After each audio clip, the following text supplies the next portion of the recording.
wonderful electronic invention I want you to see. It looks something like this. The Veracity Podcast. Discovery Sessions. Hey, you out there listening to this. It's Nick recording podcast episode 10 with Stephan Gunette. He's here with I'm Fit Reform. Stephan is a fascia specialist with manual therapy skills that include fascial contouring, fascial decompression, myofascial cupping, foundational movement therapy, and I hope I pronounced this right, Chi Nei Tsang or Song or something. Yeah, we'll go with that. He has a bachelor degree in Ecotourism and Outdoor Leadership. His career path has included time as a medic and an advanced wilderness first aid instructor, where he taught for the Canadian military and in remote Arctic communities. Stephan has also guided multi-sport trips in areas such as Phoenix, the Grand Canyon, and the Canadian West Coast and Rockies. He's passionate about outdoor pursuits, having completed a month-long ski expedition across the Arctic Circle, wow, as well as self-guided paddling expeditions in the Northwest Territories and Grand Canyon. He believes being connected to and in communion with the natural elements is vital for unlocking the human potential. Yeah, I'd agree with that.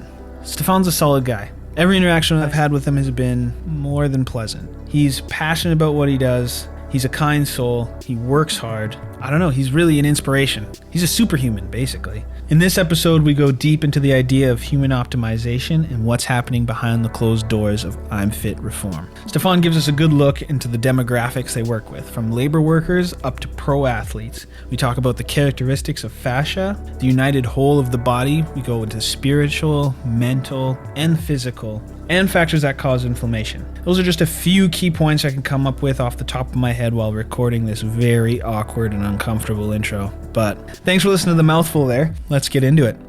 All right, everybody, we're here with Stephan Gunette. Yes? Yes, sir. Cool. He's here with I'm Fit. Is how you pronounce it? I am fit? I'm fit? I am. Fit. It's meant to be an acronym. I am intentional movement. Mm-hmm. Intentional movement. So that's why we're using it for a lot of our offerings. I am running, I am walking, I am standing. Intentional movement, being more mindful with how we're engaging. And I am fit, the whole damn thing is actually an acronym. Yeah. Because Okay. the fit is not necessarily fitness, and that's a misconception that people have when they first read it. Mm-hmm. And so we're realizing we might have to modify things a little bit with our branding in that sense, because fit is meant to be fit for service, fit for your environment. And also what it emphasizes is the 3 factors for change, which are frequency, intensity, and timing. Wow. So I am fit. Intentional movement, frequency, intensity, and timing. Wow. There's a lot packed in to Yeah. that little name. But you shouldn't necessarily have to explain.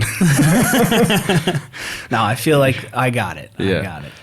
So where did your fitness journey start? Where did your movement practice? You're a pretty accomplished guy. I think you've done quite a bit in the realm of movement and athleticism.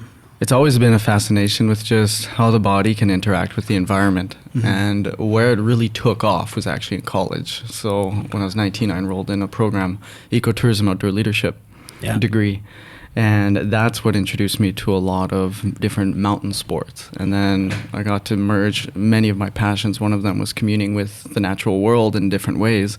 And this now provided me with competencies with ice climbing, rock climbing, backcountry skiing, expedition-style paddling, and doing a lot of big backpacking adventures and alpine objectives. So that really sparked it for me, realizing that, there's so many different ways to engage, and much of where I'm at now was forged from the mountain environments. Yeah. And just communing and engaging. So in that sense, a lot of my journey is being a generalist, not so much a specialist. And I know this is something that Ito references quite a bit about the beauty of being a generalist. And I think too far at either end of the spectrum, and it can cause detriment, but certainly challenging the body in different ways is really important, because that's what keeps you engaged and not getting too fixed and solidified in certain movement patterns that could potentially compromise other parts of the system. Mm-hmm. There's so much to learn in different movement modalities, every different style of movement, every different sport you can attempt. There's so much there's so much to learn and how to be mindful of how your body moves and in what way. Snowboarding finding that flow state is a completely different flow state than, say, you were climbing. It's such a different, like almost different problem solving on the fly. One takes like quick thinking, quick in the moment, like, and then the other one is a little bit more I think from my understanding of it, a lot more contemplative and mapped out, kind of like slow puzzle solving. That makes me think of backcountry skiing. I love the meditation of it. It's slow and methodical, one step at a time, and before long you're on top of a mountain, and then you lock in, and now it's high speed, moment to moment, quick decisions, and operating on reflexes and instinct. And so that contrast is beautiful and something that really captivates me and keeps me going back to it. And then rock climbing I really appreciate because I feel I can be more controlled, more in my body, more connected to the breath. And the thing that I appreciate about climbing is that it brings all the body aspects together. The body has to work in symbiosis in order to do it well. You need to be translating that weight through the legs, through the arms. Everything needs to be working together. And then you got things like paddling. And paddling is its own other beast, because what you realize is, unlike skiing, unlike climbing, paddling, any water sport, has no pause button, especially if you're doing stuff on the river. And so if things start to go sideways, the river's still moving. One thing you need to remember is that a cubic meter of water weighs 1 ton. That's a tremendous amount of pressure. And force if it's moving And force, fast. exactly. And it's not stopping. It's pounding you. And so if things go sideways, you need to be able to make very quick decisions to keep yourself intact and alive. Right? Adrenaline. So they each have their own... each modality has its own beauty, has its own teachings that come with it. So that's a big part of the captivation. Yeah. And did you guide? You were saying guiding. Yeah. So you were taking other people on that journey, and you were probably teaching along the way. Yeah. So I was really fortunate. That degree program ended up serving as a launch pad for me to get into a professional career guiding down in Phoenix, some day mountain biking, hiking, kayaking trips, and then also multi-day trips down in the Grand Canyon, where I was taking people down on backpacking trips up to a week. And that was a really great opportunity to help people to see how much, if you get yourself out of the way and you just let the nature do the teaching, how much it can open people up, especially in the canyon, like things with confronting heights, confronting dark spaces like some of the caves and things like that, and then also with issues around water. So it was beautiful to see people take on challenges that they wouldn't necessarily otherwise do because the environment was different, but also the unique position of being in a guiding role is people look to you for advice because they're hiring you because they're going into unfamiliar territory, and they rightly or wrongly put a lot of their faith and trust into your hands. So that's a huge responsibility to take on. And when you look at certain objectives, whether it's this 10-foot jump into the water, and you look at them and you tell them you know they can do it, and they believe you and they do it, it's incredible to see that spark in a person's eyes. So that really laid the foundation for me connecting to one of my big passions, which is helping people see how much control they really have over some of the limitations that they might have preconceived. Right, some of the potential they have that they just don't seem to realize until they're put in that moment, and they gotta... Well, we have so many preconceived self-imposed limitations, mental, physical, otherwise, that until you cross that threshold, you're just going to be debilitated by that fear and that uncertainty. Yeah, no doubt. So you must have really found that, I mean, obviously in all the sports you attempted, that in yourself, finding all those limits and pushing. Yeah, because I mean, you can only meet people as far as you've met yourself, right? So when you're willing to step into new roles, new responsibilities, or even new challenges and do well, and a lot of that requires vulnerability, and you can't have courage without vulnerability. So, I mean, it takes a lot of exposure and willingness to learn and willingness to grow. And you must have made a great teacher. I mean, just understanding that as a whole lines you up. It helped me see that I don't need to have all the answers on the fly. What people respect is when you can own what you know and own what you don't know.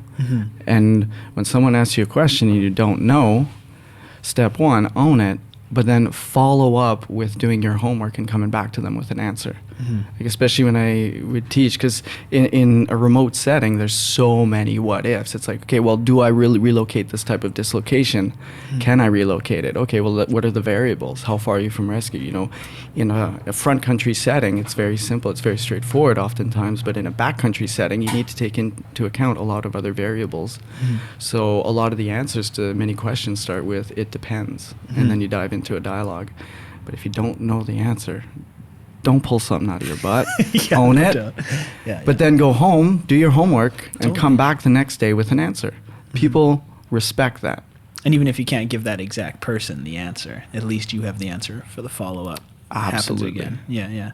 So, I mean, this is just out of pure curiosity. But what was the craziest thing that ever happened on some of your guiding trips regarding other people's safety or your own safety, your own, I don't know, I'm thinking 127 hours here. I'm like, man. I actually guided him. What? Yeah. You met that guy? Yeah, Aaron Ralston. Okay, yeah. So, the name and everything. like I said, I used to guide in Phoenix. And the unique thing about Phoenix is we get... a lot of people do their conferences out there because, you know, the weather's good. It's over 300 days of sunshine a year. Yeah. And a lot of these larger corporations, they bring in guest speakers. And this one day, we were guiding for this big corporate group, hiking, mountain biking, and kayaking. I happened to be one of the kayak guides. And what they offered the guest speakers was an opportunity to take on any one of these activities, and Aaron Ralston ended up signing up for the kayak trip. Is this pre-127 hours or post? Post. So that was the wild thing. So he came and he had his hook, and so we were able to find retrofit a paddle with his hook that he was able to clamp, and he paddled pretty well. Cool. So that was a pretty neat experience. Yeah, I mean, if there's anybody that can just jump in and handle something like that, you'd think it'd be that guy. And that has stirred a lot of controversy or a lot of discussion points in the outdoor community. Not only Aaron Ralston's experience, but also McCandless. He's the guy from Into the Wild. Into the Wild. Both these cases, their circumstances could have been very easily prevented. Had in Ralston's case, he left a note for someone, you know, to know where to look if he weren't back by X time. Totally. So it's a great discussion point for the importance of, you know, reaching out to a few people to let them know what your game plan is, where you plan to go, and your intended return arrival time. And it was McAllister, right? Like Supertramp? McCandless. Yeah. Okay. Anyway, whatever his name. Yeah. So in that case, being pretty green to the outdoors, not taking the time to really educate yourself on remote environments and how to survive appropriately, nothing beyond, you know, reading in a few books. So that was a huge daunting thing to take on.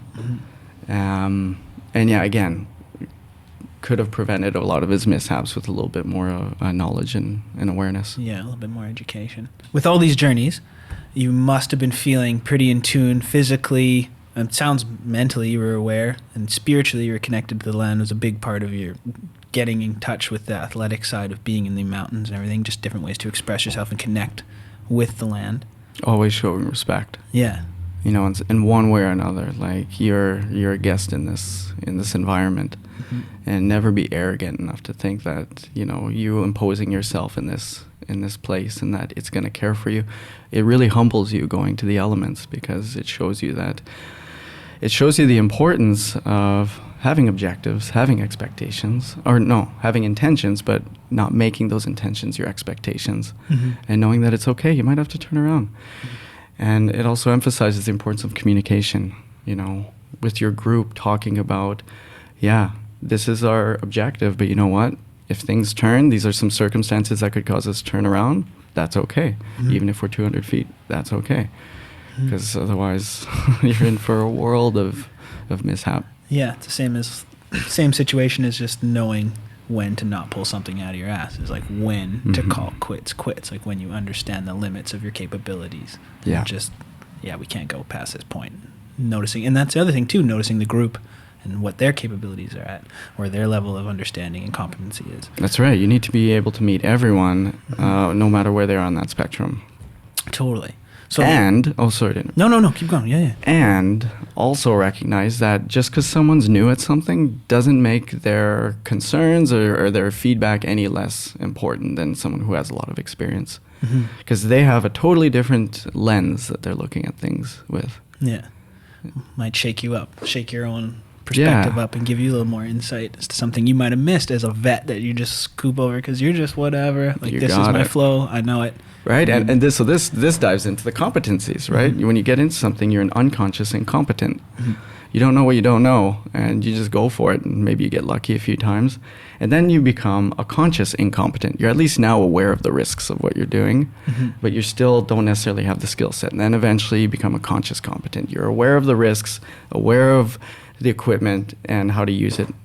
And then you get to that next phase, which is the unconscious competent. This can be a dangerous place to be. It's where you are now so proficient, you can run in almost a subconscious program, an autopilot kind of way, which could be great, but also can make it so, just like you nailed, or like you said, some of these other things that could occur, slip through the cracks. And that's where the fresh set of eyes is so valuable. No doubt, no doubt. So then you went from all this guiding, these outdoor activities, being a leader, being in your body, feeling the spiritual presence of the land and everything there. And then you must be feeling, like, literally in your body, feeling out all these motions, getting a better understanding of what motions work for you, what motions don't, what you need to work on, what muscles are lacking, like the dexterity or the strength. And so how did this lead into where you are now, say, with all the training you've been doing? I know you're very into different movement modalities, and it's not so much out in nature in extreme sports. It's more so on a ground level here within the city, in the gym, or just any sort of space, really. You move all over the place. You're climbing, you're swimming, so how did that feed into what you do now, basically? Dysfunction. Long question. Dysfunction is the answer. Because you see what happened. So one of the reasons that guiding led to emergency medicine, which led to teaching remote first aid, which led to going in and learning about the body through a couple of years of massage therapy training, is my own dysfunctions. You see, in a lot of, especially the guiding culture, it becomes a little bit of a pissing contest where it's like, who can go farther, who can carry the most loads, and who does the bigger trips, and there's that kind of cattiness and competition that goes in with it. And then also you're just on your personal exploration of, like, how far can I push this system? And it shows you just how brilliant the body is at compensating. You are made up of 70-some trillion cells, every one of them a living entity, and every one of them doing what they think is required of them in order to serve you. They're kind of these blank slates waiting for feedback on how you want to show up. I'm pausing now because there's so many different avenues we can go with that piece, and maybe we'll revisit some. But talking about how the body is a faithful servant or a ruthless master, depending how you engage with it. You could say the same of your mind. But what led to all this is dysfunction. So I kept pushing and pushing and challenging my body. And does this lead to injury? Only to realize, injuries. Knees were hurting like hell. My hips were starting to hurt. I started getting crazy kink and compression in my mid-back. Not realizing that most of my back extension happened at T12L1. So that's over my head. Okay, at the bottom of the ribs and the top of the low back. Okay. It was just like a big arc. So all of the curvature was basically happening in one spot, which is extremely hard on the vertebrae. They weren't sharing the load. And so that was causing a lot of back problems for me. Is this something you're understanding in hindsight, or is this something that you noticed at that point? Did you go to a specialist? All I knew at that time was, wow, my knees hurt like hell. My hips are starting to hurt, and my mid-back is screaming at me quite a bit now. What I didn't realize is, like, keep in mind, the Grand Canyon is a vertical mile to hike in and out of. And I was doing that frequently, not realizing that almost all my hip extension was happening from my low back rather than from my glutes. So I was misusing my muscles. So what I was realizing, and what I'm now very clear on, is that so many people's issues are a result of misuse, disuse, or trauma that occurs to certain parts of the body, and then how the body adapts to that. can lead to all kinds of funky compensations. But again, the body will say, oh, but you keep telling me you want to hike in and out of this thing. I gave you all these great muscles to use. You don't want to use them, so that's cool. I'll just create these fascial bands and slings from here to here. I'll use these bony attachment sites. And now you can do the same motion that ought to be done with your glute, but now you can do it using your ribs and using your low back instead, because that's what you keep asking me for. Okay, here you go. You're welcome. Yeah, that's kind of dark sounding. That kind of sounds, that's scary. It's almost like your body betraying you. Obviously, it's there to help you, and it's setting up these things to make it easier for you to continue to live the way you're living. But at the same time, it seems like some weird, dark twist where your body's actually... Talking about compensations is the point of bringing this up. So the average adult head weighs about 12 pounds, approximately.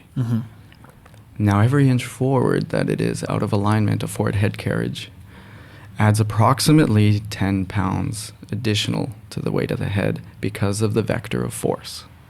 So what that means, let's say your head is now 2 inches forward. And this is common in this day and age with all the people behind a desk, side sleeping, commuting, looking at their phones. You now have a 32-pound head, right? It's a lot to carry. Now, that takes a lot of energy to support, muscular, active energy to support. Your body is a reflection of the natural world and obeys the same principles. The natural world likes to conserve energy. So your body likes to conserve energy, and it goes, whoa, I only wanted to hold 12 pounds. Now you're telling me to hold 32 pounds? Screw that. Yeah.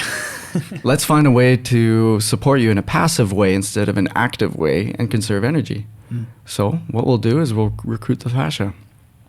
We'll create some crutches, some slings on the front of the neck up to the jawline, support mechanisms. We'll increase the density at the base of the skull. And there you go. You're welcome. Now you can support this position with your head forward because you keep asking me, that's what you keep telling me that's what you want based on your behaviors and your movement patterns. So here, you're welcome. Now you're encased. Now this is comfortable. Now you can hold this passively. And the danger there is now in order to go into appropriate alignment, this now takes effort. This is now active. And that's a dilemma. Right. Because it's not enough to just learn how to move more appropriately. It's not enough to just get the body work done. Because if I show you how to move more appropriately, but we don't address the slings and the holds that are in place, you're going to go back to your default program because you're going to feel like you're in a tug of war. Constantly. And if I just remove the slings that are present, but we don't take time to re-educate the tissues and the cells, they go back to the default program. Cells just replicate each other based on previous ones and how they're expressing. Yeah, just being more aware of how you're going to move, taking the time to feel it out, spend time in your body, be present in your body. Don't just mindlessly throw weight around. Like I find like lots of issues I see like in the workforce. Like I remember just growing up and doing a lot of what do you call like manual labor, like framing houses, for instance, and just watching people like simply lift lumber or go to reach for something and just have the improper footing that's like, that is, you're gonna fall on your face. Or watching them lift something like a bunch of 2x4s and bending at the low back and lifting with the low back instead of going down into a squat and using their legs way stronger than their back and lifting from there. You know, just taking the time to really consider every little movement becomes, I mean, from my own perspective, it's become like watching these people and then taking my own journey into the fitness, health, blah, blah, blah, blah, blah. I've been noticing my own body just without any effort. It can go the other way. Like you were saying with the sports, it just becomes the flow state. It becomes a natural set and it doesn't take as much thought or like a much of a process. It just is. Everything's an opportunity if you allow it to be, and if you have the conscious awareness to turn your circumstance into an opportunity. They all come with seeds, those seeds, and whether they germinate is up to you. And the reason I bring this up is because you bring up a great point about laborers and how the way people move could potentially destroy them or enhance them. It's not what you do, it's how you do it. And we've worked with a few construction workers now to show them that when you move a little bit more efficiently, Now, all of a sudden, you're working with your body in harmony.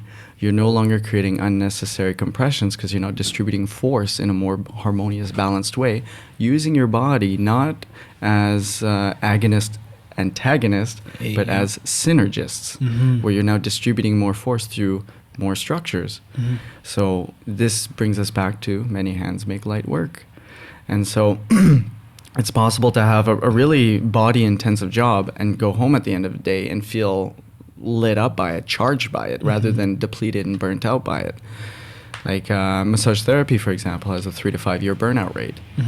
Because again, it's not what you do, it's how you do it. A lot of people hurt themselves pretty badly with yoga, running, swimming, because what people don't realize is it's not what you do, it's how you do it. So, I mean, and this might even be generous to say that maybe 2 out of 10 people that I see running do it in a way that is biomechanically sound, in a way that supports the organism. Because you get a lot of people, they're like, oh, I want to do something good for my body, I'm going to start running now. And they start running, not realizing that the way they're running is actually causing more inflammation and unnecessary compression in certain areas. So what are the common things you're seeing in runners? Is it like the heel strike? Is it... Knees. It's actually, a lot of it is the foot flicking out as they're running, and then jarring hard on one side instead of having both feet as lead legs. A lot of people tend to have one that they favor a little bit more. And a lot of people in relation to walking and running treat it as controlled falling, where they're just leaning in and they're constantly catching themselves rather than pulling themselves through space and drawing themselves forward. Interesting. Because when you're moving through space, you have more power than when you're just collapsing into space. And would you say that would just take a little bit more effort cognitively to imagine themselves or to embody that state of maybe confidence and strength and just holding themselves up and taking those steps with intention? Effort with awareness, right? Because like otherwise you just going through the motions isn't enough. And like I know after every person I work on, I leave that room. It's very intense, very deep work, but I leave it stronger than when I went in because of how I'm engaging. And it's been really cool working with some construction workers and even a few professional athletes to show them that they can engage in a way that actually supports the physiology rather than breaks it down. And a woman I treated in Calgary, she had double shoulder replacement surgery. She loved to swim, but she never took the time to learn the basics. And the way she was doing her front crawl was actually wearing down her shoulders. Because she was just doing this big windmill thing instead of coming in more appropriately at the right angle.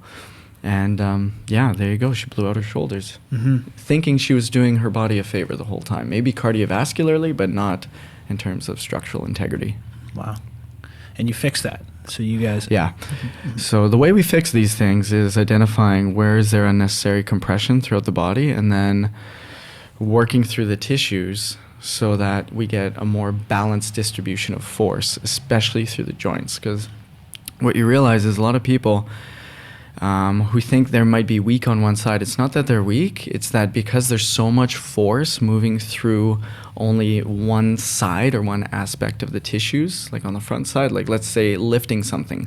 People are so bicep dominant, not engaging their triceps as they do this, that now more force is going through the bicep, asking this one structure to be both a stabilizer and a mover, rather than recruiting more support from the backside because of this idea of agonist-antagonist.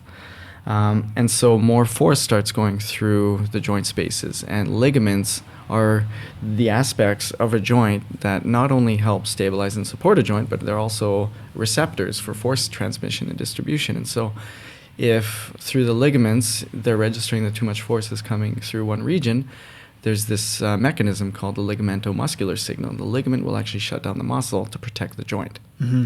So if you're able to distribute force more efficiently and evenly through the structures, which is why it's so important to have complementary engagement throughout any motion, that allows you to engage more structures to distribute force and dissipate that force more evenly through all joint spaces, which allow you more strength. So a lot of people going through our program notice that they end up being stronger with what feels like equal or less effort. Right on. So this is what you did for this lady specifically. Yeah, this is actually when I was still in early developmental stages. So as I said earlier, all my dysfunctions led me to to pursuing a career in bodywork. Yeah, which was actually massage therapy. An interest in massage therapy. And I took that program without any intent of ever being a massage therapist. What? I just Really? wanted to know about the body. So why did you go massage therapy route instead of any other, like kinesiology or something like that? Why massage therapy? That's a good question. In high school, I asked myself one day, I told myself I would love to just sit and learn about the body for 2 years, like just the musculoskeletal system, how it operates, because you know what? I only have one of these in this life, and I want to make sure that I keep good care of it, understand how to use it properly. And so I just went in to take that knowledge, and then I went right back to guiding with it and started to apply some of these principles that I had learned with the guests and then also with the other guides. And anyway, it ended up evolving to a point, a series of circumstances made it so I ended up back in Calgary, reconnecting with a classmate who also had a huge interest in fascia, because at the time, all we knew about fascia, or we're told, is that it's a casing, it's a compartment. And so even with that level of awareness, we're like, well, why aren't we learning more about how to actually treat this? We now know it's so much more than just a casing, and I'd love to dive into that. Yeah, definitely. But even with just that little bit of knowledge, we were captivated with, okay, why aren't we learning more about this? Because think of fascia as the clothes you're wearing right now. Like, how functional are you going to be for any activity if the clothes you're wearing is 3 sizes too small? Or a onesie that's 3 sizes too small? Good luck doing jumping jacks or articulating in full expression of range of motion. And so you got to address the casing, and now the underlying contents can move more freely and with more ease.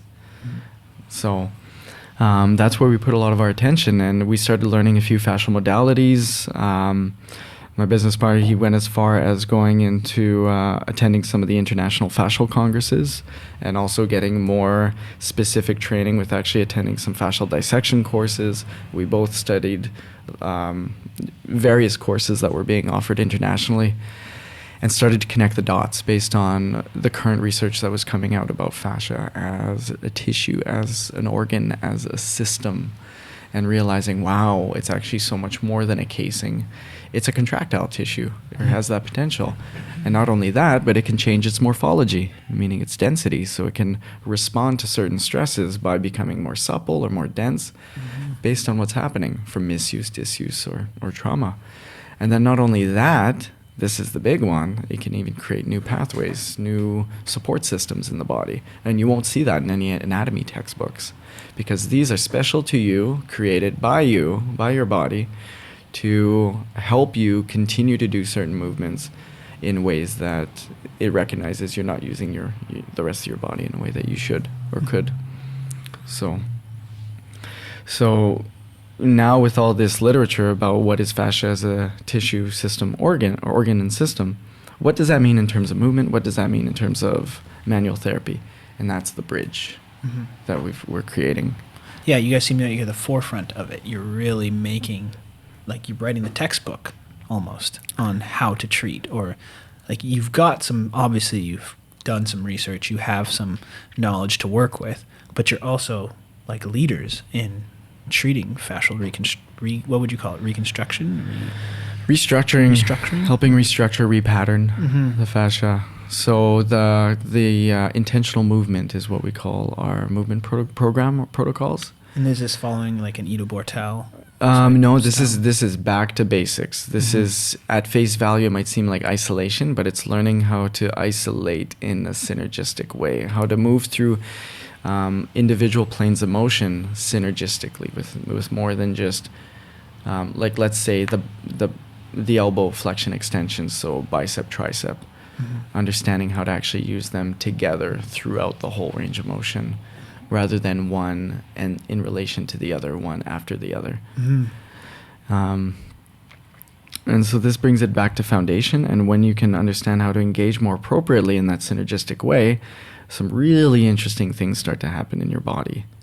Not only does it now decrease the amount of compression force going through, and so therefore helping reduce the amount of inflammation that could be occurring in that space, which allows for more energy for your cells to put towards regeneration. What it also starts to do, and this is the trip, it feels like it's decompressing those joint spaces. And with that sense of decompression, eventually, I'm starting to taste it in different joints. You start to really feel the truth of it, which is you're floating inside your body. Yeah. Certain ranges of motion, your joints just start to float. It's wild because of how decompressed and how synergistic all the force that's moving through it.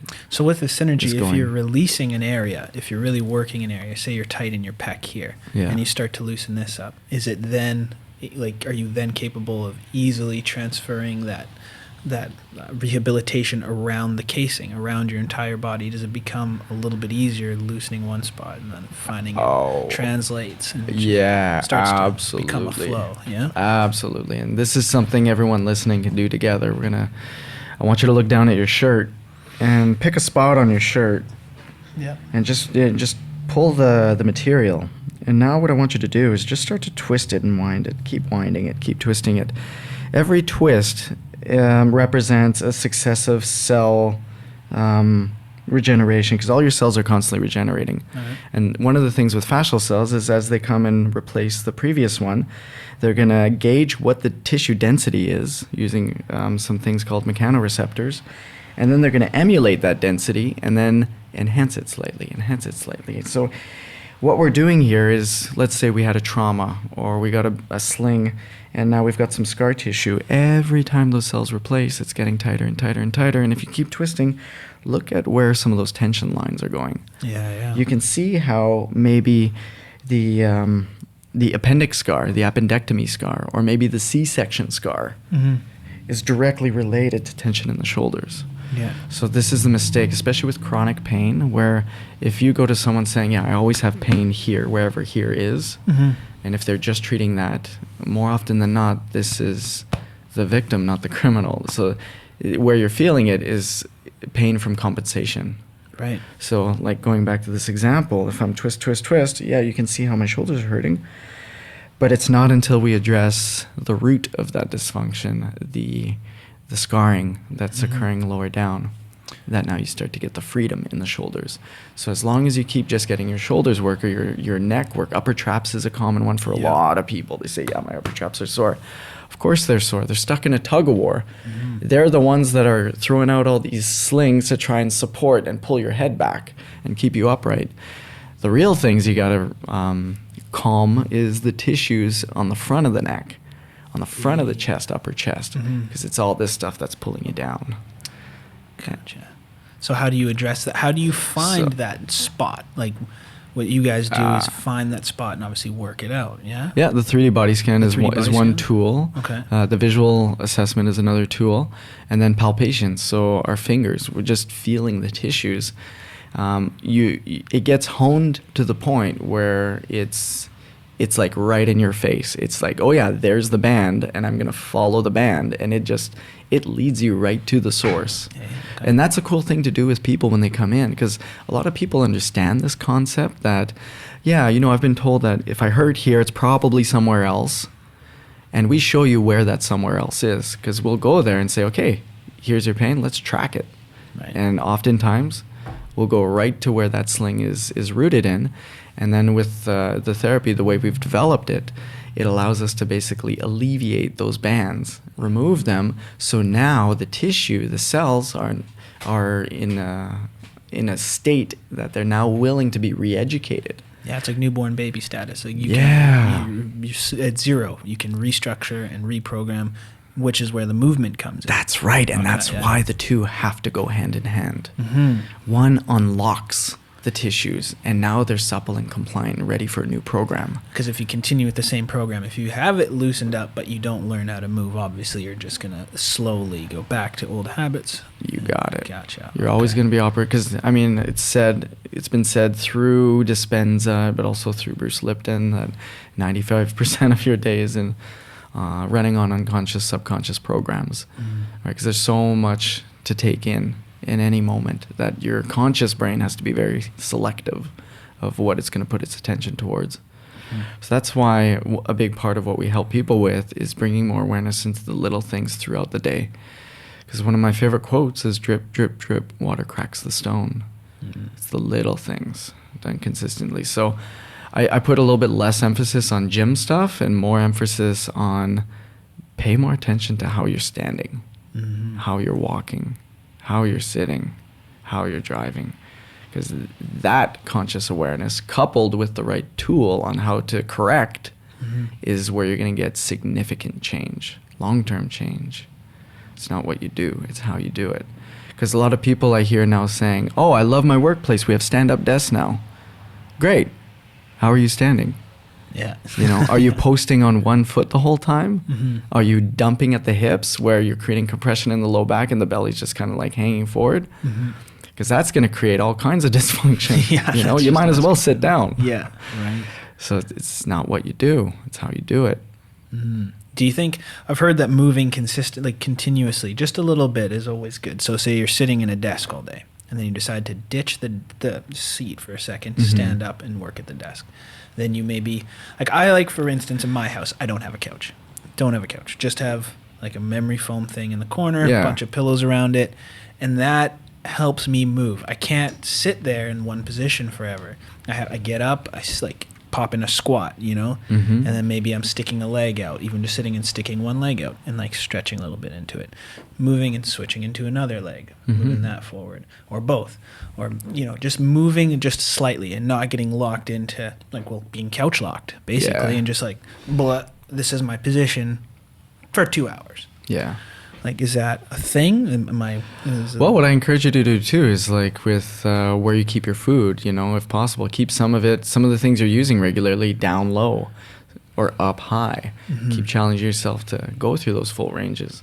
Totally. There's opportunity in every moment. And what you touched on there reminded me of, some myths and misconceptions of stretching, for example. A lot of people collapse into a stretch rather than be engaged into the stretch. So passive versus active stretching. Yeah, if I want to let's talk about the classic one that I think most people will be able to conceptualize is the doorway. Right, where you put your arms up and then a lot of people just collapse through the doorway, and that's a way to stretch your pecs on both sides. Yeah. Right. If you do that, you think you might be doing your body a favor, but if you're just collapsing through the doorway, unfortunately, you're probably creating a lot of unnecessary compression in your low back. You're also potentially causing a lot of unnecessary compression in your shoulders, because you're actually bypassing the muscle and you're now getting into the ligaments and you're actually stressing the ligaments. Okay. So what we often encourage is, if you're going to do some kind of stretching, let's go back to the doorway, stand up at the doorway, put your arms on the frame and step through the doorway. But before you do, put a little bit of pressure into the doorway with your chest. So a 10 to 20% engagement, because now you're engaging the tissues that you want to stretch. Okay. So now you're getting sensory input and motor input into those tissues. So by pushing into the doorway, about 10-20% muscle engagement, and stepping through, you're going to get more out of it, and you're going to protect your low back by stepping through. You save your low back. You're ensuring that you're staying connected and engaged through TVA, transverse abdominis, your deep core, and you're going to get a more appropriate realignment through your pec muscles. Yeah, it's a little bit more precise as to what exactly you're stretching, hey? Yeah. Okay, gotcha. So then you're going from the loosening, the reprogramming of the movement patterns. So how do you get it loose? You're finding the spot. You're palpitating. Is that what you said? Palpating. Sorry, yeah. You're palpating around the body. You're finding the spot. You're working it out. How do you go about working it out? I'm assuming in some way this is where your massage therapy comes back in. Yeah. So this is a method that we've called fascial contouring. Okay. And it's got a series of stages. Most of the treatment is oil-free, and the reason for that is that we really want to make sure that we're engaging the fascial tissue, that we're not, because as soon as we have a lubricant on the skin, you're now just basically sliding on the muscles, and that's really all you can engage. It's difficult to engage with the fascia at that point unless you're using things like myofascial cups.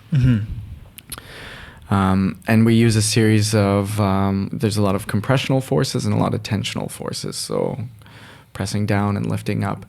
And the reason for that, they each have their own purpose. One is more to create a sponge-like effect in the tissues, to expunge any waste that some of those cells might be hanging on to, some of those tissues might be hanging on to, and allow them to recoil in a way that they can absorb more nutrients. And then the other method, using more tensional forces, lift-off forces, negative pressure, is a way to help drive more fluids to the site, help restore glide to certain areas that have been previously inhibited for whatever reason. Mm-hmm. Yeah, you were Because- saying you worked on athletes. Yeah. You worked on the people with injuries such as shoulders, etc. So you've worked with different age groups as well. You work with the elderly, you work with the young. Like, how's the Yeah. youngest, oldest? I'd say the youngest was 12, the oldest was 82. Oh, okay. And the neat thing is, again, going back to dispelling myths, is one of the myths we have is that we shrink with age. Mm-hmm.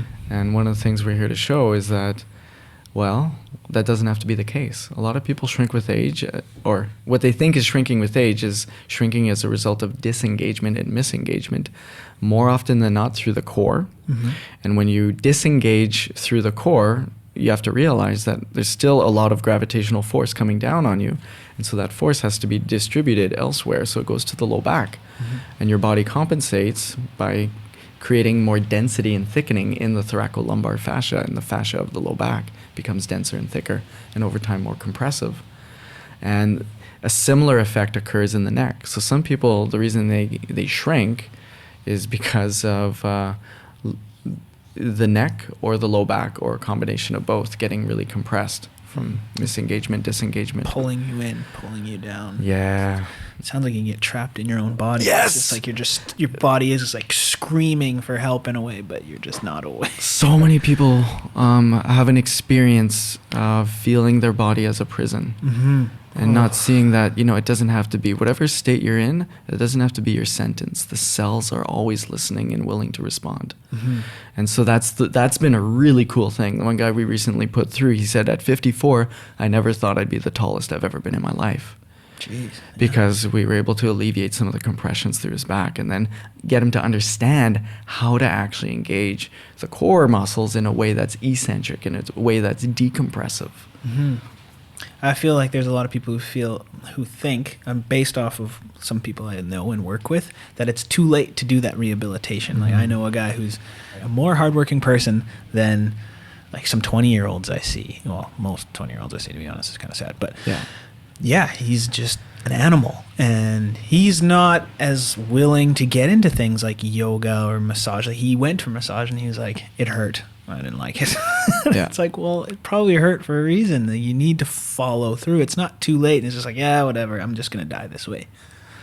You're not going to die that way. He can put in that extra bit of work. And even at 54, it's never too late. Yeah. Never too late. And we've been really surprised with some of the other things that have come up. Like one person we recently put through as well, she was having a lot of digestive issues and had seen many different specialists, and because we have an eye that's honed for it, we were able to identify a couple bands, fascial bands, that had formed right over her abdomen. Mm-hmm.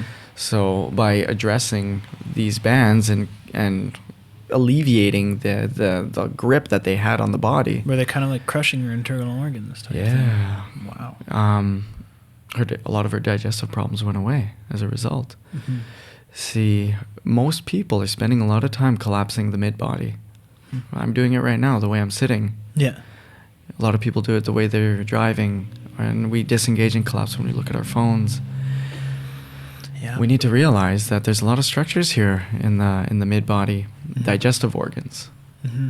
right? Respiratory system, and your structural system. So, like the breath, for example, a lot of adults have the potential to take in up to 3 liters in a breath. Most only take about half a liter, 1/6 of your potential. Apical breathers, we call it, where you're breathing from the upper chest. Mm-hmm. So how do you think your cells feel knowing that you're only giving them access to a few appetizers when they could have access to the buffet? Yeah. And really Agitated. supercharge them. Yeah. So, and a lot of people can't take full breaths because of how much restriction there is through the abdomen, because the body is always listening, always responding. And so if we're constantly collapsing through that front body, it's going to support that by becoming denser and tighter and more restrictive.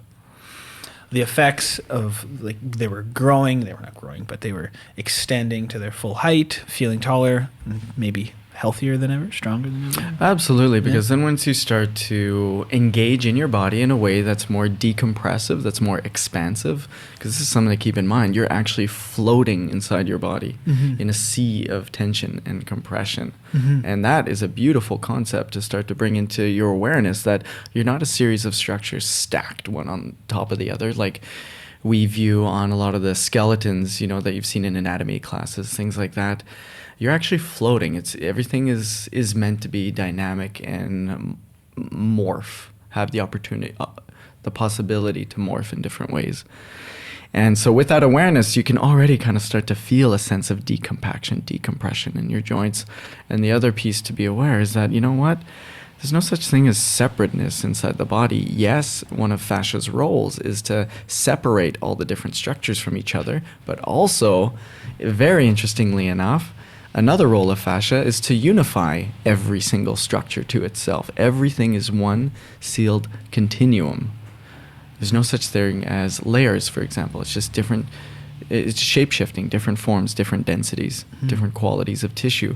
So when you start, these are two important things we get people to understand is, one, you're floating inside your body. Two, you think of all your muscles as one muscle housed in 640 plus sacs. Rather than 640 some muscles and 640 some sacs. That alone also helps you understand why it's so important to engage your muscles in a synergistic way, in a way where they're all engaging together. And when I say that, I don't mean ramp it up to 100%, just 10%, 10%, 10%, 10%, all the way through, and all of a sudden, boom, you're floating. And you can really truly feel it and know it. Everything we teach, we have a practical, tangible example for it, so you can taste the principle and understand how it might apply to the rest of the body. There's a lot of ways I felt like we could go from there, but I want to stay with the elderly and some of the things that you've been seeing. You've been seeing hair regrowth. Yeah, there's a few cases now.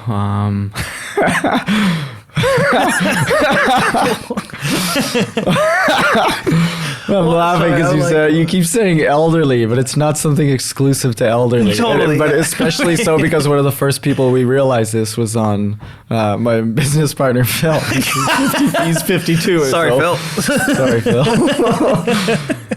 And then the other one was one of our web developers who's in his late 20s. So, again, being at the tip of the spear of what's known in terms of application on this tissue, or manual therapy on this tissue and what can come from it, there's no science necessarily that we can refer to for all the results that we're getting. So, all that to say, our speculation is that not all hair loss is hormonal based. Is it possible that some of it is potentially a result of a nutrient waste exchange being compromised?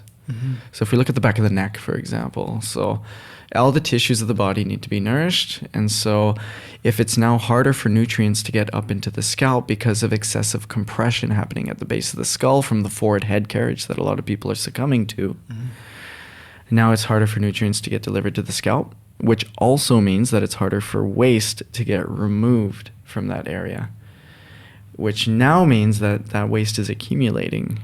And so think of a swamp, free-flowing river versus a swamp. The zone isn't as fertile for all the tissues that it's meant to nourish. And so maybe it's possible that the follicles are just going into some kind of hibernation mode. I don't know. I don't understand this process. But what I do know is that by working through some of the restrictions through the back of the neck, unlocking the front of the neck, and getting people to understand how to engage in a more appropriate way and opening up that channel, that we're seeing in some cases that people's hairs are growing back. So obviously it goes up in age. It's never too late. But also you were saying you worked on young people. You worked on a 12-year-old. You know what? It's really interesting to look at kids, because you see a lot of really, really young kids. They've got it. They got the postures. You know, you want to learn how to do proper yoga? Okay, watch this 2-year-old bend. Watch him move. Like, it's like perfect downward dog, perfect squat, so all these things, you know? Yeah.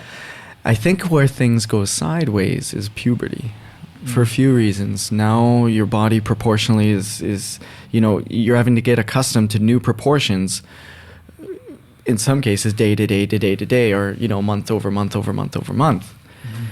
And along with that big spurt, you're also, most of them, in a school system where you're spending a lot of time sitting, learning, or on your phone.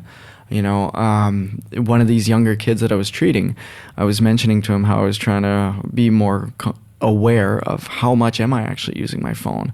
And I was telling him, I was like, whoa, these last few days, it says I've been on my phone, like looking at my phone, whatever the content was, for a total of about 5 hours. He was like, that's it? I guess for them, 12 hours is 10 to 12 is pretty normal, is pretty typical. Part of that is because it's their TV now as well, and whatever else. But bottom line, a lot of time is being spent crunched over looking at a screen. So what's that doing to your body positioning and your mechanics as you're in this prime developmental stage? It's encasing you in different ways.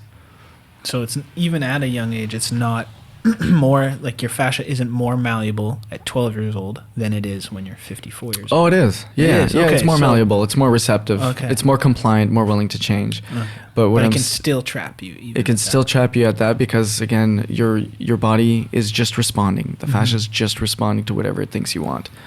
You keep hunching over and looking at your phone and curling up and watching shows, then your body's going to respond by tightening you up on the front body to support that. Yeah. So my fascination is with putting the emphasis on foundation. I mean, look at any corporate structure, any relationships you build with people, foundation is everything. So take the time to build a strong foundation, and you'll be blown away with all that can come from it.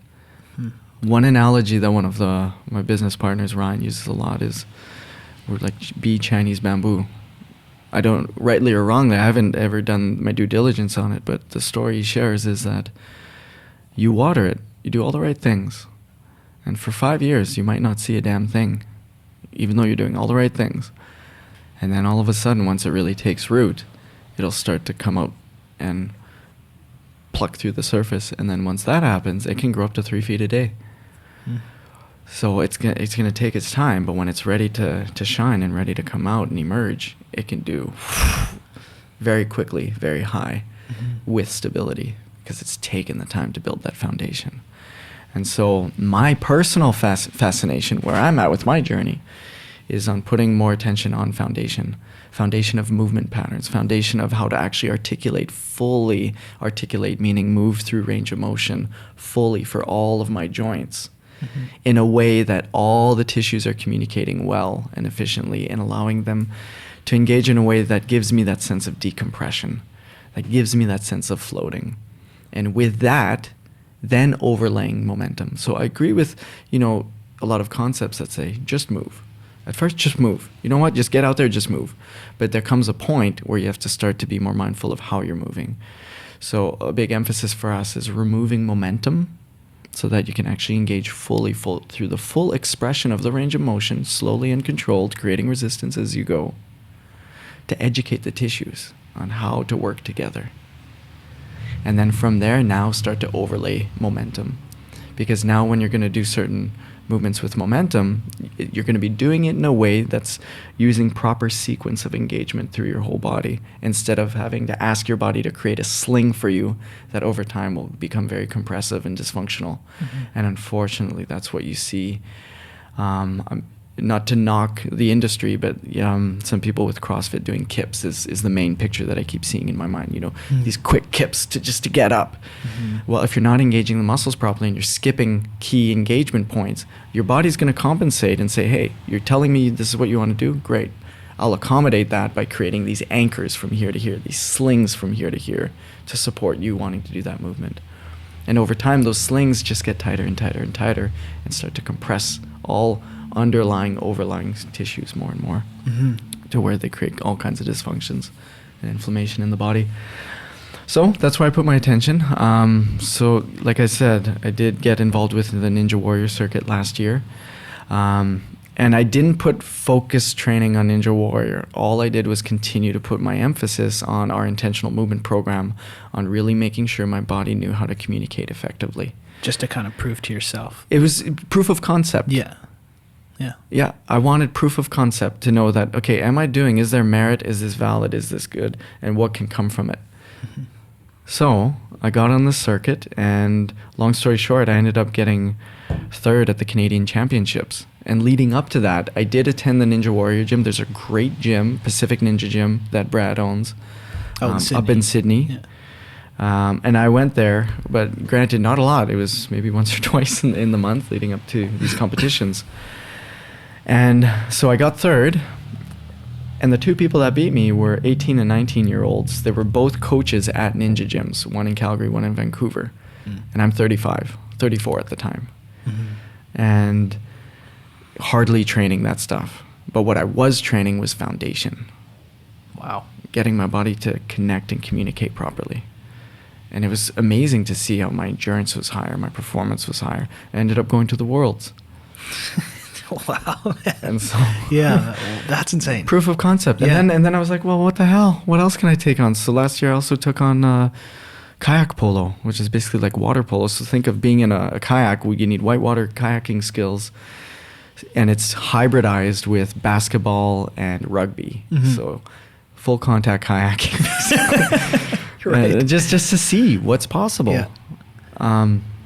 Because you got to realize, you might have heard this in the past, that, every 7 years you're completely replicated right down to the last cell. Not one cell is the same as existed 7 years ago. Mm-hmm. Part of where that statement comes from is because every different tissue in your body has a refresh rate, right? Approximately every 10 days for taste buds, approximately every 28 days for skin cells, approximately every 125 days for red blood cells. Every tissue has a certain refresh rate. And to the point where bone is said to be one of the ones that takes the longest. So that's where that 7-year thing comes in. And so after that period, every single cell is brand new. So you have the opportunity to remodel yourself. Like really the only thing that's constant is your consciousness, because your material form is completely revamped. And you could even go further and say, well, actually, in fact, you're constantly combusting. Mm-hmm. And that's where one of the sayings says that, when you go into a water, you're not the same person going into a stream as you are the one coming out, even though it's over a 20-second period, because truly the cells are refreshing that fast at the atomic level. Mm-hmm. All that to say, we become encased, imprisoned by the things we do more often, or freed by the things we do more often. So you see a lot of people with very specialized sports, their bodies will morph into that sport. It's said that it takes at least 8 years to become Olympic caliber for certain Olympic sports. And when you think about what I just said, it kind of makes sense. So if you're putting in 8 years of focused effort into one sport, well, what did I just say about a 7-year window? Your whole form has adapted, has reformed you, recreated you to be a perfect specimen for that sport. And you're now encased in that position. Look at a lot of swimmers, long torsos, huge lats. Right. And a lot of them have this hunch because of a lot of the movements that are required above the head with the arms. Mm-hmm. Say you've been encased in your own body. You've been having this, you've been in captivity for years upon years upon years. What's it feel like to get that release? I mean, there must be some sort of energy shift. There must be some sort of uplifting, or maybe just emotion, just some sort of emotional trigger and shake-up. Yeah, it's actually wild. So to give a little bit more context for what our program looks like, it's generally over 10 to 15 days. And the reason for that is that we treat 5 times any particular zone of the body. And along with that, we do 5 one-on-one movement repatterning sessions, we call intentional movement. And then there's also the use of infrared sauna and red light therapy. But we do it in this way to reprogram the tissues, to get them to understand how every time the cells reproduce or get manipulated, there's a 48 to 72 hour window where the collagen is still supple and compliant and willing to be re-educated. And so we capture that. So 2 days later you come back in, and then 2 days later you come back in, 2 days later you come back in. Because the tissues, like people, we need repetition to learn a new program, learn a new habit, and that's where we can get some longevity in the treatments and what we're able to accomplish with the work. So what that means so what we used to do is take photos, and we still do encourage people to take a photo before and after of the program, because consistently what you see is a different power behind people's eyes, a different light in people's eyes, a different confidence in people's eyes and the way they show up. So it's really cool having the 3D body scanner, because we can actually overlay the scans one on top of the other and side by side, and you can see the difference. It's actually pretty staggering in some cases with people. In some cases, you would have no clue that that's 10 days apart with how much a person has changed. One person that comes to mind right now off the top of my head is Cal, and I use his name because he's allowed us to kind of showcase him, because it was so incredible how much his body was able to morph in that time frame. But what's really notable is his body positioning, more confident, more light, more zest. I don't know. So it's interesting that is it a person's mindset that encases them in a certain movement pattern, or is it that the movement pattern led to a person getting a certain mindset? As you can imagine, if someone's more compressive, hunched, what's that mean in terms of your heart, protecting your heart? What's that mean in terms of your outlook on life? You're more collapsed and depressed in a sense, versus when the chest is a little bit more forward, showing up heart first, showing up with the chin high. It changes your outlook. Totally. So it's like chicken or the egg. I don't know if it's the mindset that creates it, or if it's the body that then creates the mindset. But all I do know is that by addressing some of these dysfunctions, some of these holds, the way they view the world changes. And it's really cool to see. It's also interesting to see how the tissues can serve as memory banks, because sometimes, especially when it's trauma related, as you access certain areas and you start to create the opportunity for those tissues to start to unwind, the energetic impulse that was connected to the event, the associated event, starts to be released, starts to be opened up. And so it's interesting, just like one of our facilitators, Jason, gave me a beautiful analogy. He's like, I'm starting to understand this thing about emotional release and kind of how and why tissues, certain emotions can get caught in certain tissues. And he said, like when you think about smell, sometimes you smell something and it brings you back to a memory. Well, when you had a trauma, let's say you got hit on your chest and you've had a dysfunctional shoulder ever since. Now, as we access this tight tissue and we start to unlock it, unwind it, all of a sudden, sometimes people get these floods of memories, or even the flood of emotion that's connected to that experience coming through and moving through.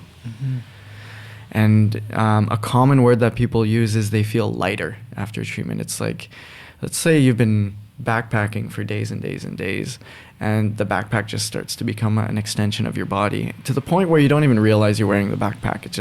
It's on your back. And then one day someone takes it off and you go, whoa, I didn't realize I was wearing that backpack. Well, same thing in the body. Sometimes we don't realize some of the weights that we're carrying inside our own bodies, the tensions we're carrying, the compressions we're holding from whatever it might be. And you start to work through that, and all of a sudden, poof, a lightness starts to emerge. There's so much more to it than just body work. And that's why it'll be arrogant for us to ever think that we are a one-stop shop. We can do a significant amount of work on the physical form, on the body, and in conjunction, a lot of other elements start to fall into place, because you affect one aspect, the other aspects of yourself start to get affected as well. And that's why we're very much open to collaborating and working with other healthcare professionals to help support the mental piece, the emotional piece, even the spiritual piece. Like everything is connected. Sounds wise. Sounds insightful. Yeah. where do you find most of your clients go after a treatment? Like what's the next step for them? Do they? Great question. So now areas where they were stuck, they're now freed from, they're now uninhibited, and they understand how to catch themselves, how to modify their body position for standing, walking, or doing certain movements. Well, now they're primed for things like you do, personal training. They're primed to now engage in a new activity in a way that is going to be safe and help support an enhancement of their physiology. The other thing too that we show people is, or get people engaged with, is our weekly free classes that we put on for our alumni, people that go through our program, so that they can stay engaged, stay motivated, and connect with other people who have gone through, because we acknowledge that this is a reprogramming phase. You're starting to emerge and break free from a prison or a program that's been just siphoning life out of you rather than giving life back into you. And we want to keep people motivated and connected. And so what we're also in the process of developing is a fascial self-release program, so that we can actually teach people the manual therapy that we're offering, so that they can continue the momentum and continue to learn that they can actually free themselves and give them that power. We're not here to be Band-Aids. We're here to give you tools that you can use to continue to free yourself. And give them the community to continue supporting. Yeah, that's so important. So important. It's so important. I've been to a few things. I won't get too into it, but I've been to a few things that kind of, at the end of said treatment or experience, they just kind of leave you on the other side of the door, and they don't really check in, and you find other people on the other side of the door that are like, yeah, man, I feel a little bit like lost. That's where the real work begins, you know, like anyone who's done any kind of ceremony, they know that the ceremony, that's the easy part. Totally. That's, you're being held, you're being guided, and then when you step out of that, that's where the real work begins. This is definitely what I'm talking about, for sure. Yeah.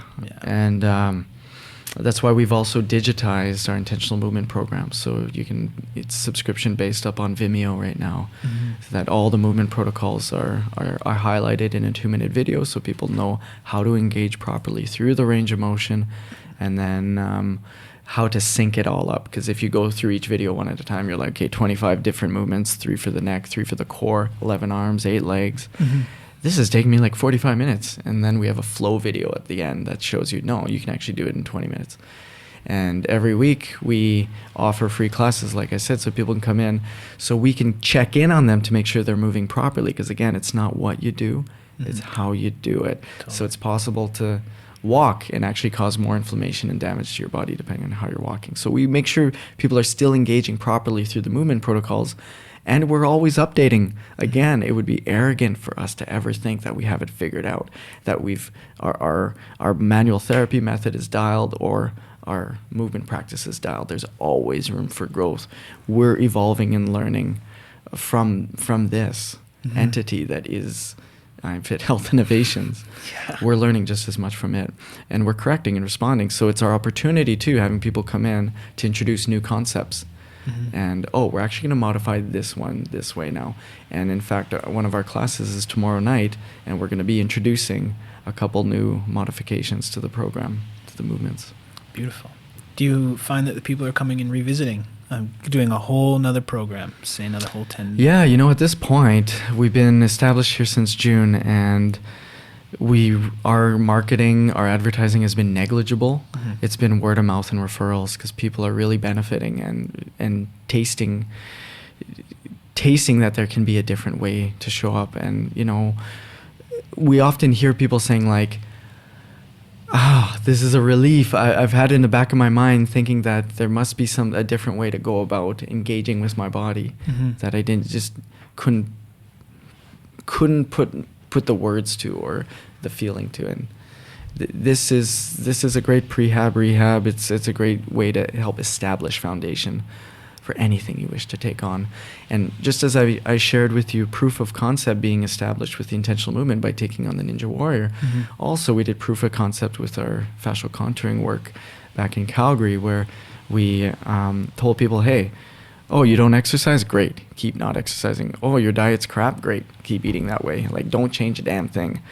We want to know that this manual therapy has merit and that actually is able to yield result, and it did. So now we're saying, okay, great. We know this works. let's start modifying it differently. And one of the reasons we ended up getting the 3D body scan is because we used to do a series of different measurement points using a tape measure. And we've gotten accustomed to the fact that it's not uncommon for people to lose anywhere from 5 to 12 inches cumulatively in the course of 10 days in a program. And that just seems so outlandish for a lot of people that they would say, oh, you're just squeezing the tape measure tighter. So now we have a 3D body scanner. It's like, we can't falsify that. Yeah. It's your scan against your scan, and we're overlaying it. And still we're seeing drastic results. So it's like the aesthetic thing is a great side effect. Because yes, you're going to look better because now we're decongesting some different drainage zones, especially you're growing in your armpits. These are 4 key dump sites for your body. And by decongesting these zones, it now makes it easier for your body to eliminate waste as it's producing it.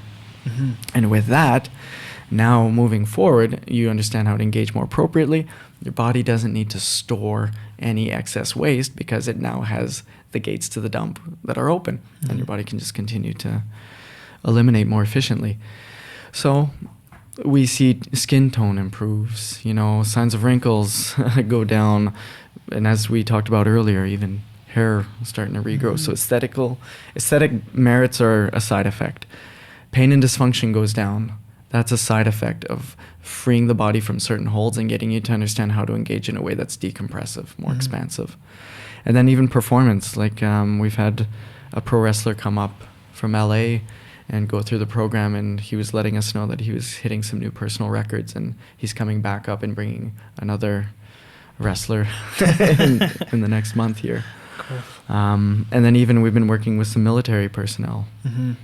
And they're even noticing massive improvements. And then, of course, my own experience. And the fascinating thing, too, is last year, I ended up skiing. I was doing some backcountry skiing, and I took a huge fall, tumble, end over. And a lot of my friends that witnessed it were like, okay, he's wrecked. Yeah. I got up. I checked in. I was like, oh, I still feel good. Maybe it's an adrenaline response. Lasts about 20 minutes. So I don't know. Maybe I feel good, but I'm not good. But I feel good. So I kept skiing. That was early in the day. And I kept riding the rest of the day. Even ended up syncing up with 2 of the other guys. And we summited one of the peaks and then skied down that. And then had a huge day the next day. And I never had any issues. And I realized, you know what? Are you familiar with the tensegrity model? Is this the model you were showing me before? It's like the loose, like you're moving it here, it's webbed together. Yeah, it's like a dowels and elastics is often how you okay. see it, like sticks and elastics. And it's one of the ways it's meant to be a diagram of forces to show you that everything is a sea of tension and compression, and how if you squeeze one end here, it expands on the other side. So think of like a gooey donut.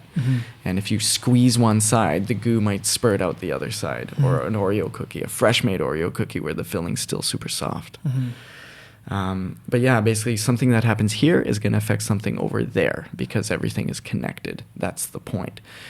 And what we realize is if you keep having certain areas of your body that are really stuck and jammed, anytime force comes, force will travel to the weakest link and keep causing you a lot of issues.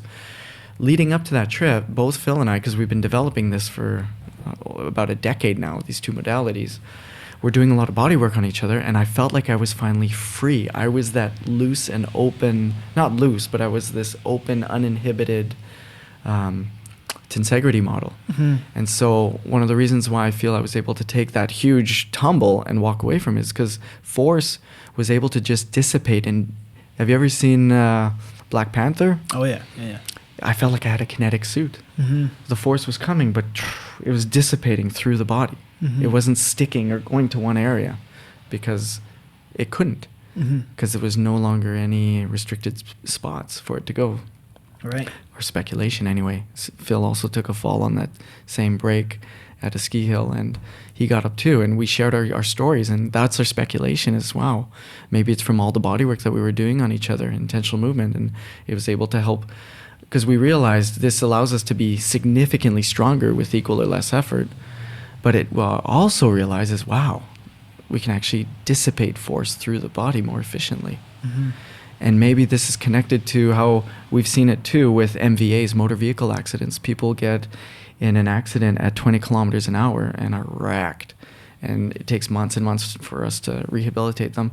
Other people, a car accident at 80 kilometers an hour, and after a few weeks, they're good. Mm-hmm. A little bit of rehab. Is that just the difference between, well, as you said, having those points, Maybe. but also I've heard that tensing up is like you want to be loose in a situation like yeah, that. Is that and true? well, there is some truth to that. Like Mm-hmm. it makes me think of like drunk driving instances. Mm-hmm. Often the drunk driver ends up coming out better off because they are more loose, more lax. And that's often a question we ask people on an intake, not if they were drinking, but Mm-hmm. if they were rear-ended, did you see it coming? When people saw it coming, they generally will be a little bit more beat up than if they don't, because I hesitate because there's exceptions to both of those. Of course. Is there any way to influence healthy fascia through diet, hydration, etc.? Yeah, so hydra is very hydrophilic. Hydrophilic as opposed to hydrophobic. Phobic is an aversion. Hydrophilic means it has an affinity. So fascia loves fluid, and fascia is in fact a colloid. A colloid means it's a combination of a solid and a liquid. So the solid aspect of fascia, a lot of it is collagen. And collagen, this is interesting, is a triple helix shaped liquid crystal matrix. So your fascia is a liquid crystal matrix. It's a resonance field in a sense. But the fluid aspect of fascia, a lot of it is as I said, hydrophilic, water-based. So it's very important. Hydration is very important to healthy fascia, healthy tissue. And what we need to realize too is that water basically serves as a transport system too for the cells. And the better the cells can glide, or better the tissues can glide, the better they can communicate. Mm-hmm. The better they can communicate, the more efficiently they operate. Mm-hmm. Right? And but we need to keep in mind, it's not just a matter of drink enough water. And we can talk about what enough is, because that's its own little chat. But drink enough water, you need to couple that with movement. And the reason for that is, think of in nature, water moving down a river, and then all of a sudden there's some debris here, so the water gets redirected. And then there's some debris here, water gets redirected. Maybe there's a dam over here, so now these areas don't get any water. You see what I'm saying? Yeah, so, yeah. so you get kind of Bunged up. You can get bunged up in certain areas because of misuse, disuse, trauma, scar tissue, closing up certain areas. So being well hydrated coupled with movement is really important, because that's what helps alleviate some of the areas that are more congested and allow that fluid to access those spaces between the tissues to help restore glide and communication. Is it harmful then to be moving while dehydrated? So there's an interesting thing. Let's look at your body in terms of royalty, in terms of a kingdom. Well, when times are good, there's enough for everyone. So everyone can be fat and merry. Fat meaning, be healthy, have abundance in whatever way that is. But what happens when you have to start rationing? So let's say there's not enough fluid in the water, not enough water in the system. Well, the royalty is going to start to get really picky, and it's going to start to take from the peasants, take from its people. Now, the royalty in the body are the vital organs that keep you alive. They have to function to keep you alive. So who ends up being the peasants? Well, your muscles, fascia, bloodstream. So let's look at what happens. The fascia starts to get poached. Okay, well, what happens when you put a fruit in a dehydrator? Right, the casing starts to get tight. Okay, so now we have tight casings surrounding all the muscles. Now you have a shirt that's one size too small, or two sizes too small, or three sizes too small. What do you think that does to your range of motion and movement? Okay, then the muscles get poached. Well, what does that mean in terms of glide and slide? It gets compromised. So now instead of muscles gliding over each other, they start to stick. When they start to stick, now they're more susceptible to tearing. Okay, well, that's a strain. And then the bloodstream. It's got some water in there too, so why doesn't the royalty just take some from there as well? Well, when the bloodstream gets poached, now your blood becomes a little bit more viscous. Viscous meaning more thick. So it's not moving as smoothly through all the body systems. So yes, moving, doing any type of movement practice dehydrated can be very detrimental. You know, that's one of the reasons people say they're in they feel like their head is in a fog if they're dehydrated, is because in fact the blood is not circulating as efficiently, as smoothly or quickly as it ought to be or could. So, what about diet? Like eating certain foods, etc., to promote healthy fascia? Is there any studies around that? So there are. This is not stuff that I can speak to. It'll be outside of my scope, but certainly educating yourself a little bit more about the things you're going to put in your body, asking yourself, okay, is this going to give me energy or is it going to take away my energy? You know, would my future self thank me for what I'm about to eat? Yeah, fair or enough. say, or do. But basically we want to get things in our systems that support regeneration. You know, I mean, there's kind of the no-brainers that cause inflammation. And sugar often gets picked on, refined sugars get picked on. The truth is, sugar is an essential component to system functions. But like many things, there's a tipping point. Like anything, there's a tipping point from when anything goes from medicine to poison. Water has a tipping point where it goes from medicine to poison. But sugars too, it's just we overdo it. We abuse it. We take more than we need. And to the point where we start causing inflammation in our system. So things that you can be more conscientious of is, well, what are the 3 big things that cause inflammation in the body? Well, one of them is what you feed your body, right? And some of the no-brainers there, well, I guess no-brainers for some, not everyone, it's not obvious, but yeah, refined sugars, processed foods, these tend to have components that are inflammatory to the system. Another thing that causes inflammation is not only what you feed your body, but what you feed your mind. So your thoughts, right? Your stress levels. That can also produce a lot of inflammation in your system. And then the third one is your movement patterns. Right? If you're moving in a way that's constantly causing a grind in a joint space, then I like one of the things Bruce Lipton talks about. He's a cellular biologist, medical doctor. He was saying how cells can't be in 2 states at the same time. They can't be in it's either in a state of growth or in a state of protection. And so if we're constantly doing things, eating things, feeding our mind and body and things that cause inflammation, the cells are constantly putting out fires. Protection, put out fire, put out fire, put out fire. Whereas once we can start to get on top of these things that cause inflammation, now your cells go, I don't have to put out any fires. I can start putting my attention towards regeneration, rebuild, growth. And that's why, you know, you see some people who they're 40 but they look like they're 20, or people that are 20 and they look like they're 40. You know, what's the relationship with the body and the mind? And what does that mean in terms of how the cells have to allocate their resources? So that's why we're seeing some people like, you know, the 2 terms kind of going around is inflammaging and youthing. Like some of the work we're doing is helping our cells youth. Like I just turned 35. Chronologically, I'm older, but biologically, I feel way younger. Like I feel so mobile in my body, and I'm actually pain-free in my body. It feels so good to be able to say that at 35 and feel at 52 pain-free in our bodies. We finally were able to find something, a long-term solution to the reason that got me into this stuff in the first place. Yeah, it's beautiful. I mean, I'm looking to join. I can go full circle, go back to all the activities that I used to do at a very high level and do them again in a way that enhances me rather than destroys me. Yeah, I don't know about you, but like, that's honestly one of my greatest fears, is just being trapped in my body or incapable of using my body to its full potential. It's just, I don't know, it's always been a thing for me. And the thing to continue to be inspired by is to know that the cells are constantly willing, the body, the fascia is willing to learn something new, willing to be fed a new program, willing to express in a new way.